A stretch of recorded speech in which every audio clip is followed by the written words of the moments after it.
All right, well, it looks like we are live with the Chrisman commentaries, the last word for this Friday. You guys may notice we are missing our illustrious host, Brian View, who is on his way to a wedding. And so he has left us unsupervised. So I don't know how this show is going to go today. I have no idea how it's going to go. I feel like without BV, our anchor is Kevin today. I can't believe he didn't just try and do it from the car. Like we've all done that multiple times, but I guess he's not committed. He's not committed, KP. Do you know who's committed? Is Rob Chrisman. I did a podcast with him. He was like driving from Memphis to somewhere else. He pulled over. I swear to God, there was like a cemetery in the middle of Tennessee in the background. He just pulled over on the side of the road. I swear to God, there was a cemetery. The guy's a legend. I mean, if you're ever in Savannah, I highly suggest doing the Bonaventure Cemetery tour. It's really, really good. I don't know that there are other places you might recommend a cemetery tour, but that's one of them. So if you ever make your way down there, do your podcast in the cemetery and then take the tour. Yeah, you did one of these for Last Word on your way in from Savannah. I did. That was special. Okay, so let me just tease up a topic, and I'll let the ladies go first. But let me just say this. I mean, obviously, it's disappointing that we aren't creating as many jobs, which means there is labor pressure for job losses. But there is a difference. So if we're clapping and cheering and saying, "Yay for weak labor report," it's less being created. I guess you can cheer for lower rates, not necessarily that jobs are being lost. Although in June, it was now revised for the final time. It was minus, I think, 19,000 jobs or 16,000 jobs, something like that, or 14. I don't know what the exact numbers, but there was outright job losses in the month of June. So rates are getting pretty low. How does this speak to our pipelines, the way we talk to borrowers, the way we're going crazy right now with all of our talk about home affordability? How does it help that? Ladies, go. Christy, you want to start? Man, that was like you just threw the whole thing, everything but the kitchen sink. The entire mortgage industry. Yeah. Right. And when you read the data says, and again varies by market, but what the data is telling us is buyers still aren't getting back in the way that we would expect with this change in rates. They're expecting more changes in rates than what we're seeing, or they're hopeful that there's going to be even more. You're seeing sellers pull back from the market. We aren't seeing as many listings come into the marketplace because sellers are like, hey, we've seen prices drop. I'm not willing to sell for that, so I'm going to hang on. We're seeing builders give tremendous incentives. I saw one where the interest rates are starting at 1.99, and it's obviously a multi-tier, go up to 2.99, 3.99, 4.99, but then it kind of stops at 4.99. So you are seeing some tremendous incentives, which tells me that the psychology of our borrowers isn't quite ready for the market to rebound. That being said, ahead of the show, Courtney, we were talking just a little bit about what's happening with payoffs in the servicing world. So maybe you want to kind of jump into the psychology and the trends you're seeing there. You blipped out a little bit, but I can pick up the end of it and run with the consumer behavior. Apparently, I have a dicey connection. From a servicing perspective, everything is psychology, which is maybe why I'm appropriately positioned. I would say that there's two. One, payoffs are crazy. We started with that, but there's some interesting things in higher rate environments that shift to lower rate environments. And one of them actually is that we can offer loss mitigation solutions that make sense. One of the hardest things in the context of the higher rate environment is that if you have a 3% mortgage and I can only offer you prime or prime plus whatever, it kind of doesn't matter. Your payment still goes up, right? And so that's not a lot of assistance to a consumer. And we've had consumers be like, how dare you offer, it's kind of like, well, the rules require, right? So there's a HUD rule coming up that is going to give a little bit relief to that. There's this concept of the 40-year modification. That's a little bit controversial. Another issue, that we're seeing a lot and will become relevant, right, as we go up and down in the rate arena that we're in, is SCRA qualified borrowers. So there's Chrissy's nodding. Not everyone in the lending community realizes that there is a baseline interest rate if a service member goes on active duty. If they acquired a mortgage when they were not on active duty and they're activated, they do get interest rate reduction, foreclosure protections, and other things that become relevant in this interest rate environment. When we were down in the 3s and 4s and 5s, it wasn't as relevant. And so, from a servicing perspective, I'm asked a lot, what would you be doing right now to prepare for whatever? And I would make sure that your DoD database scrubs are super good, if they're not already, right? And you really want to look for any way that you can help folks afford their home in this environment. And don't forget to add the Space Force to your list of DoD scrubs. Yeah. Right? Like I have to be embarrassed when somebody was reading a policy and they said, it included every single one except the Space Force. And I'm like, wow, that is actually super embarrassing since my son is in the Space Force. So make sure you add the Space Force to your list of things you scrub for. Is he moving to Alabama? He's not moving to Alabama. He actually just got his new duty station. He is staying in Colorado. He's very, very happy about that. He loves Colorado. And he loves the gig that he is in, even though I don't get to learn much about it. It's one of those things that, hey, Mom, yes, I do something. It's cool. Can't tell you about it. I have a paycheck, Mom. Don't worry. Mom, if I told you, I'd have to kill you. Yeah. So I literally just read that that Space Force was being moved from Colorado to Alabama. So maybe he might be. They're moving the headquarters. So the headquarters is in, I think it's Peterson or Schriever, and that's not where he is. But that particular piece of that unit, the headquarters is going to be moving to Huntsville, Alabama. There he is. Sorry. And I say that with authority, and my entire authority comes from something I read on the internet. This is not like inside baseball from my kiddo. I love that addition. I read this on the internet, so it must be true. That's right. Love that. I love it. Thank you for adding that addition, because I feel like nothing is true anymore and everything is true, right? Can we talk about not just the crazy angle of my phone here, which I cannot get this thing. There we go. A little better.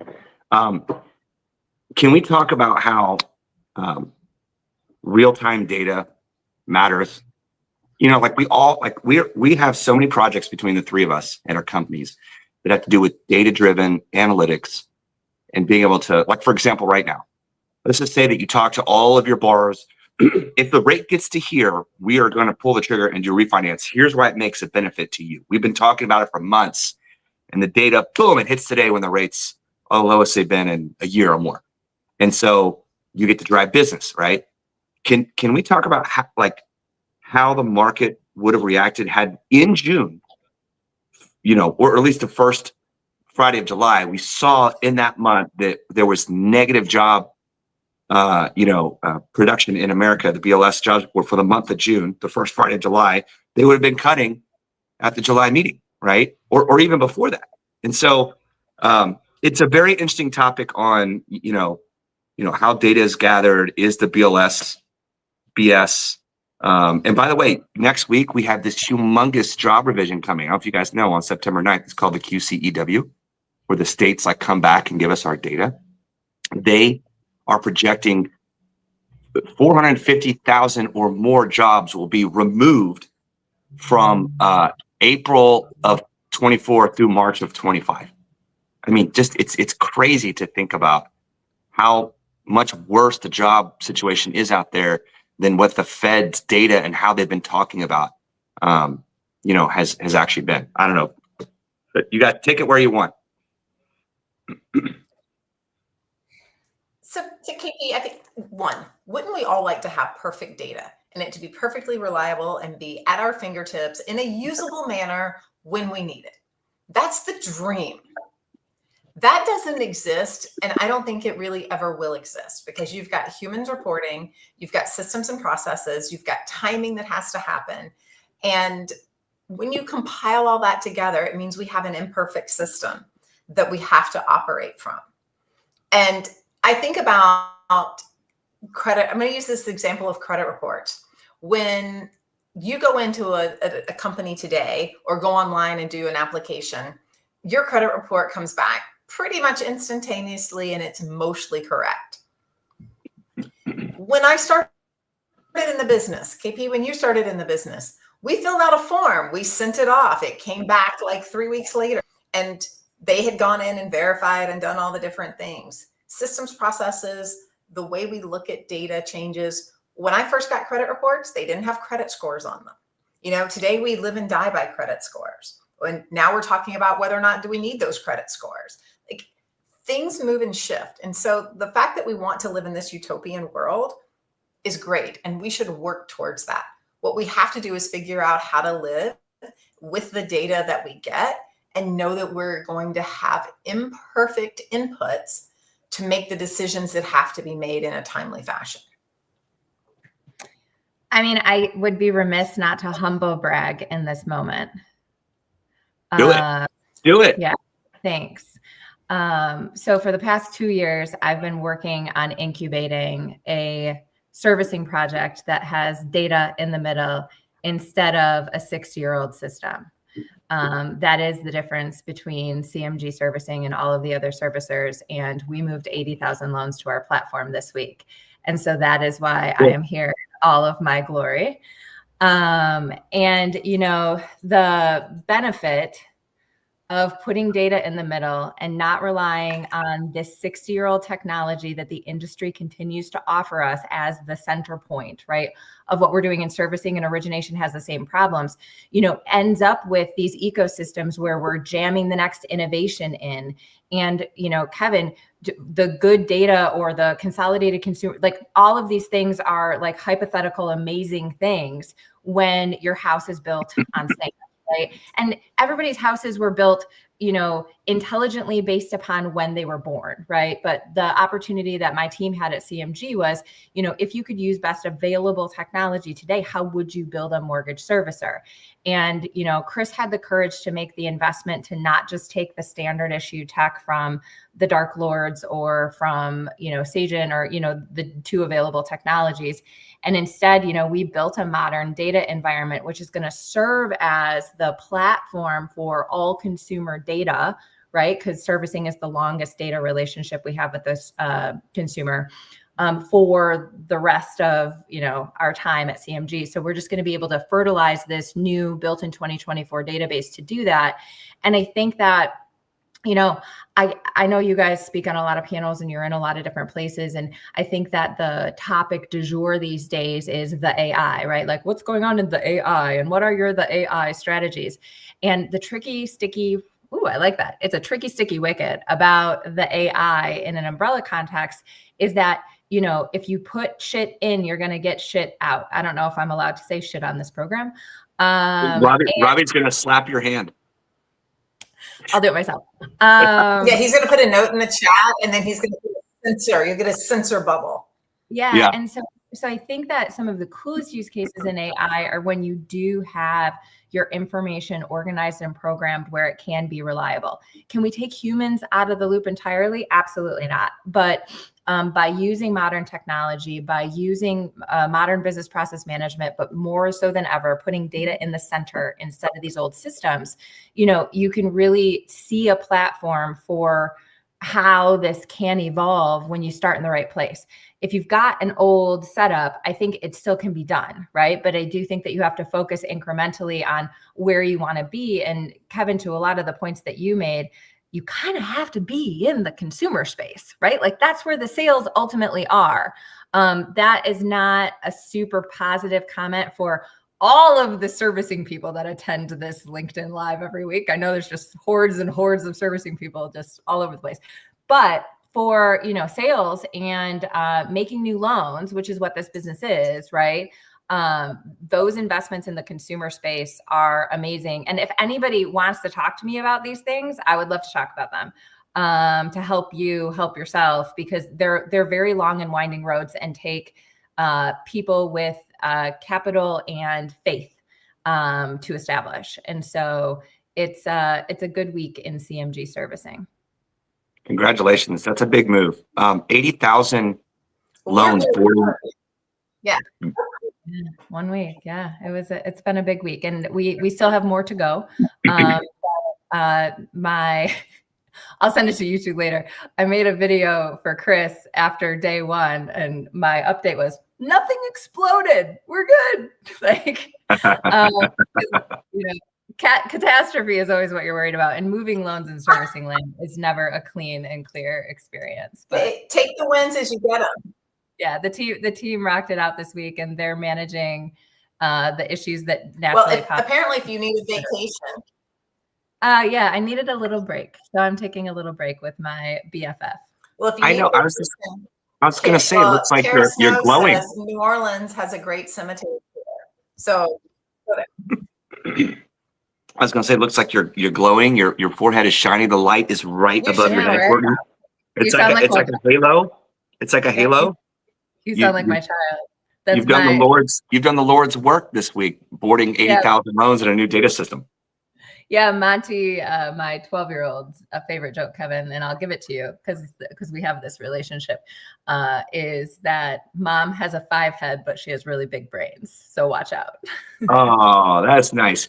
Hey, well, the next time he says anything like a 5 head, say, you know what comes after 5, right? Go 6, 7. I'm sure you heard that one, right? Christy, you're out of the loop. It's a rap song. All the kids, especially Monty, they all know it. So you've got a good comeback for him. So out of the loop because my kids are old. It's all about the 6, 7. Okay, well, you guys are going to have to continue to prep me for all that. It'll be our intro song next week. Well, I love that I was just kind of throwing out the whole data thing, and it turned into that's a really incredible feat for you and CMG. So thanks for sharing that with everybody, because I think those are the kind of things that I think people want to hear about. It's possible. It really is possible. And I think that there are some vendors in the marketplace now that are working on more collaborative models to foster innovation. Innovation's so hard in the mortgage space, particularly because of the stronghold that some legacy systems and legacy vendors that have gotten very large, have in the space. And so I think that I was told by a really great mentor of mine a few years ago that I should stop working from the tech side and stop trying to convince mortgage servicers to do things. And I should trick somebody into letting me deploy things. And so I'm grateful that Chris George let me trick him, which is not the case at all. You can't trick that man. I will say, it's so funny you said that, because you do have to trick, CEOs at times into thinking something is the right path, or let's be honest. If you're Chris George, you've got this great company, you have this platform, it's working just fine. Why do you need to spend money on this thing, right? Like, what is the ROI? When will it come? What will it be? How do you show a CEO, because he didn't have to spend that money. He didn't have to do that. And he's just fine, right? And so it is a true investment, and it says a lot about, him and the team, and you guys having future plans of where to go after that investment. And people, people don't have to make that kind of investment. Good enough is just fine for most people, if you probably noticed in the servicing space. So kudos to him, and kudos to you and everybody else for doing that. Very exciting. Very exciting. Okay. So Kevin, can we go back to Alabama? Yeah. You mentioned Alabama earlier, talking about moving there. Are you in Mobile? Out of Alabama. Am I in Mobile? No.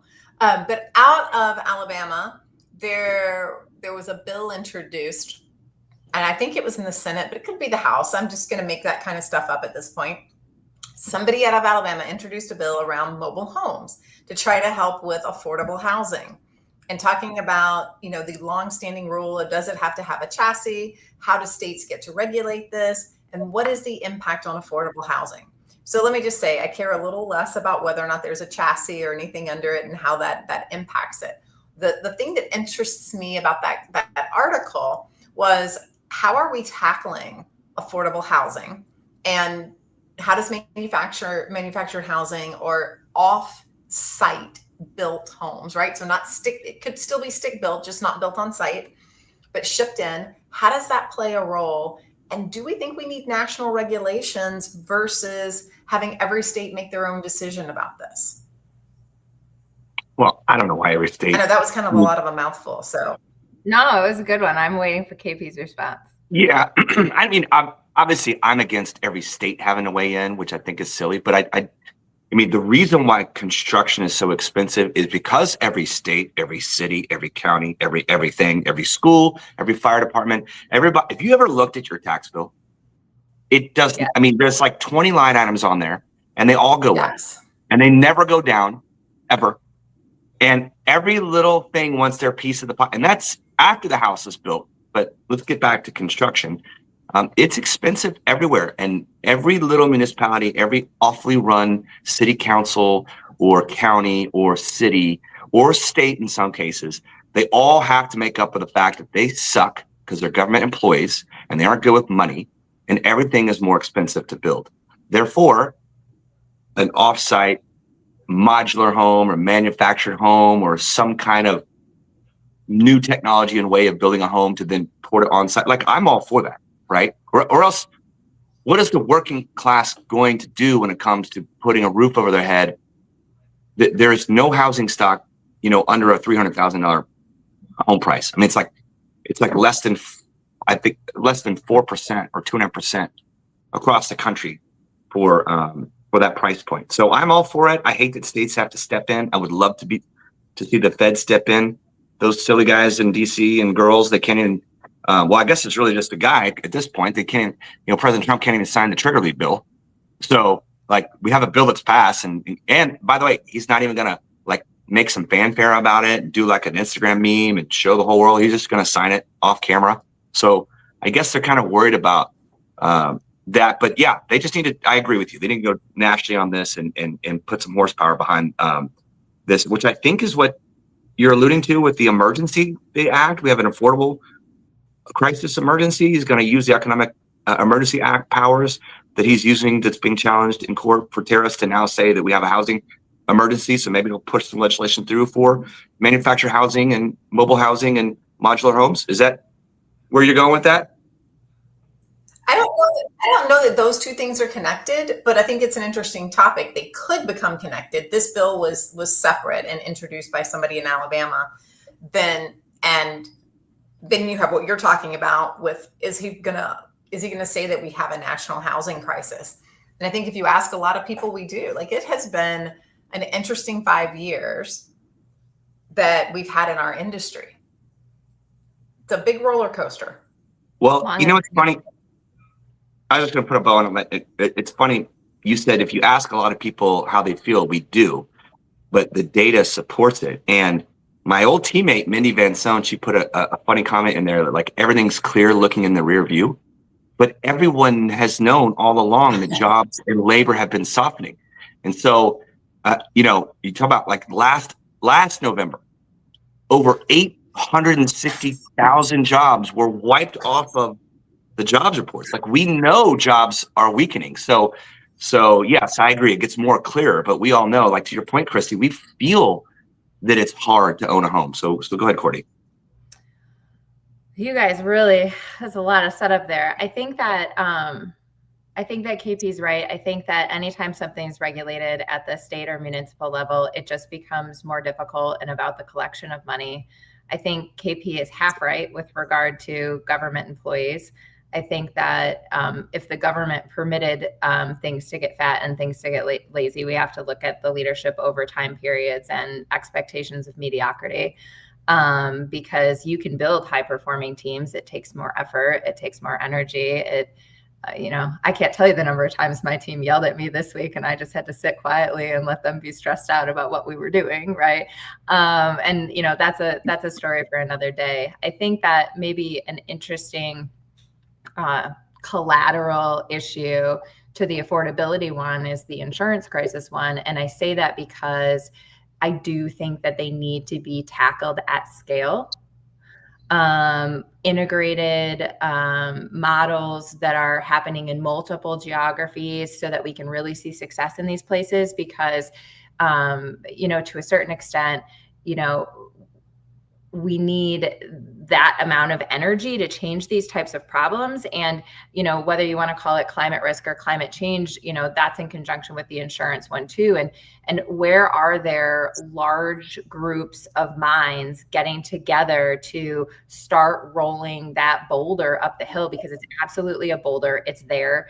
It's going to have to be addressed. And unfortunately, a lot of these things don't get addressed, like even climate change being built into MSR pricing models and things like that. It's not happening everywhere, right? And, I think that these things don't happen until it actually hits the pocketbook. And some of these issues, including the housing crisis, including in terms of affordability or as insurance plays into it, it's going to be much harder to roll the rock up the hill if we don't have collective effort toward it. So, is it a national emergency? I don't know. If that's the conduit to, push real change, then I don't know that I would be protesting against it. Yeah, great. So the key word is just say everything's an emergency. You can do whatever you want. Well, I don't know if that's the key word. I think that there's some ethics involved, but I think it's close. Just trying to bring. Where's our quadrant? Where's that quadrant that says what's it? Is the impact going to last more than 5 years? Is it does it have to be decided today? Like where do we bring some rational, logical thought into and some prioritization into how we handle some of the things that are going? Well, not just mortgage. I was going to for a higher level, speaking about our government. Like where should they be spending their time and allocating it? We're going through this process with ResBog right now, talking about what are the things that we need to focus on, and have MBA focus on for next year. There's no shortage of topics. Now becomes a prioritization to talk about what that should be.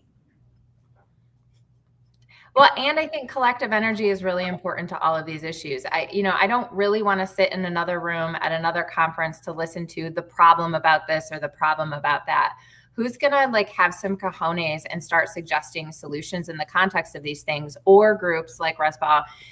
If everyone in these groups agreed to talk about the same thing for a year, instead of going all over the place or just talking about the negative stuff, what could happen? I'm back to rolling boulders up hills. Apparently I need to roll some boulders this weekend. Are you going? Is there another Michigan mortgage conference or something? And you guys gonna go hang out at the pool? And is that where Brian's at? No. I don't. You sales folks, man. I love you both, genuinely and generally. But yeah, your sales conferences. I'd love to come talk about servicing and leave, but yeah, I'm not going to be at the pool in Michigan with Michigan people in the swimming pool. Nope. Well, trade show. Yeah. I was going to say trade show season is kicking off here. Obviously now with Labor Day week being over, and I'm not sure if y'all have any parting thoughts or any shows that you're gonna be at and be on the road. If anyone wants to come see you too, apparently Courtney is going to be a ninja and sneak in and out and drop a smoke bomb and leave the stage. Dallas, Vegas for me in the next few weeks. Why everything's in Texas? Christy's in Texas. I'll go to Texas for Christy. Texas is awesome. Let me know when you're here. I'll come up and hang out. Nice. What about you, KP? Or come to Austin for a weekend. It's great fun. Yeah, it is. Gosh, I'm on. KP, I got some new orange. I'm ready. Well, we need it since we got beat last weekend. So both my teams, my Cowboys and my Longhorns, both had to go on the road and play against defending national champions at their home field. And I got to say, I was okay. If I'm going to take a loss, it wasn't a beatdown either way. They both played, I think, good enough to win. They weren't supposed to win. And I feel like it's a nice building block into the rest of the season. So I'm gonna leave all my football jargon on a positive note after my Cowboys lost last night and my Longhorns losing last Saturday. That's all I could do. Well, You win some, you lose some, but everybody who joined us on the Christmas commentary last word is a winner. And everybody who watches it on the replay, absolutely a winner, because you at least got a laugh out of it today. Hopefully you learned a little bit of something. You got your mind going and thinking of things. And we look forward to seeing you all next week. Same time, same place, probably the same humans. Lock those loans. Lock the loans. They're flying out of the sky right now. Go ahead, Courtney. Take us home. Go Lions. Thank y'all. Cheers. Happy Friday, guys. All right. So is Diana shutting it down or I shut it down? What do we do here? I don't know. Diana, take us away. I think Take Diana us shuts away. us down. I think she's the one who's like, I could just keep talking while we're still live. You want to sing? Maybe You want we to start rap? You want to start rapping? Do a karaoke? A little 6-7? we are still live. I feel I like know. maybe Diana's not we should listening. just shut ourselves down. No. Yeah. You just shut up.